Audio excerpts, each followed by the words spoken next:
Good afternoon, guys. I will give you a tips what I'm doing in the afternoon while watching television. Watching TV. Hindi magkita. Ayan. This is the relaxation of my mind. Pangtanggal ng stress.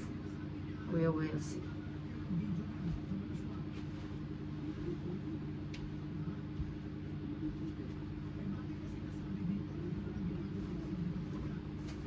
See guys, dito ko sa bed ko. And you see this hanger? This hanger? Hanger. Perchas. Look what I'm doing. Pangtanggal ng stress. And I have so many ribbons collections. These ribbons comes from the mga shopping bag. Di ba yung mga shopping bag may ribbons? Ito. Hindi ko tinatapon because I have planned to wrap yung ito. Yung hanger na walang ano para hindi pinakalawang. Nirarap ko ng ganito. Yan, share ko sa inyo. Ito ang aking mga pang-relaxation in the afternoon pag wala akong ginagawa. Yan.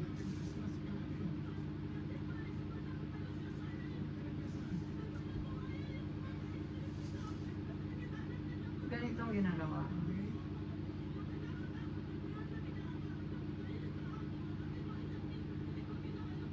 Ayan guys.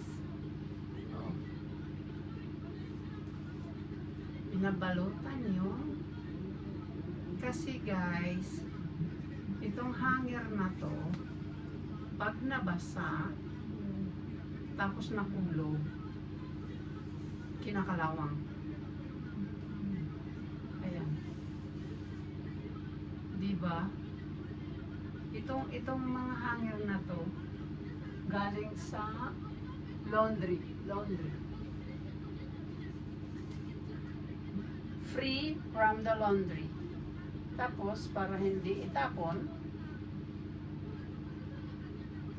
kino-collection ko rin. Tapos, yun, inaayos ko. Lalagyan ko ng ganito. See?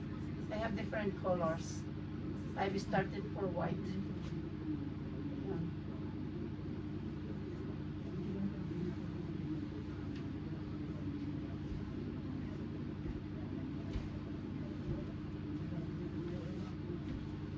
That's it guys. Share ko lang para share ideas, you know. Kasi sayang itapon, o libre lang to sa sa laundry. Tapos yung mga laso sa mga shopping bag o kaya pag may nagregalo o sa cake, yan. And I have plenty. Inuna ko puti. Para lang hindi maitapon, kino-collection ko yung mga ribbon kasi ito ang purpose. Yun. Tapos na ako mag-general cleaning ng bahay, kaya ito nang habang nanonood ng TV sa hapon, ito ang ginagawa ko. Goodbye and good night. God bless and ingat kayong lahat dyan sa Pilipinas. Kami dito okay lang sa Europe. Bye-bye! Guys, ayan na po ang finished product. May nagawa na yata akong mga 20 peraso. Nandun na sa cabinet ko. Ito siya, yung laundry hanger na pag nagpa-laundry kaya nang binibigay nila, tapos yung mga amo tinatapon lang, at ako naman ang taga-pulot. Tapos ito rin yung mga ribbon ng mga gifts pag Christmas, tapos yung mga shopping bag may mga ribbon yan. Na-collection ko siya, tapos ngayon yan ang ginamit ko na pang balot ng hanger to protect ng yung kalawang. Pero dito sa Spain, hindi yan makakalawang kasi I never use sa wet clothes.